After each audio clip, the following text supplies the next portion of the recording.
প্রিয় ভিউয়ার্স, আসসালামু আলাইকুম। আজকে আমি আপনাদেরকে একটা নতুন ভিডিও দেখাবো, যেটা আসলে আমার কাজের মধ্যে পড়ে না, তবু আপনাদেরকে আমি দেখানোর প্রয়োজন মনে করতেছি এই কারণে যে আসলে বাংলাদেশে এখনও কিছু হতদরিদ্র লোক আছে, যেগুলোর আসলে কি বলবো, এটা আমাদের বাংলাদেশ বলে কথা। তো যাই হোক ভিউয়ার্স, এই যে দেখেন, ইনি আমার পার্শ্ববর্তী গ্রামের একজন মুরব্বী। ইনার জায়গা জমি কিছুই নেই। ইনি এই দেখেন বিলের মধ্যে এসে ধান শুকাচ্ছে, খুব অতি দরিদ্র। আসলে ভিডিও করতে দিচ্ছে না আমাকে, তবু আমি অনেক রিকোয়েস্টে সে বলছে আচ্ছা ঠিক আছে বাবা তুমি করো। তো অনেক লজ্জা পাচ্ছে। আসলে লজ্জার কোনো কিছু নাই এখানে।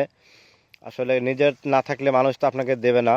তো যাই হোক প্রিয় ভিউয়ার্স, এই যে দেখেন বিলের মধ্যে কিন্তু আপনার এই ধান শুকানোর কাজ চলতেছে, কারণ তার জায়গা জমি কিছু নেই, বাড়িতে সেরকম পরিবেশ নেই।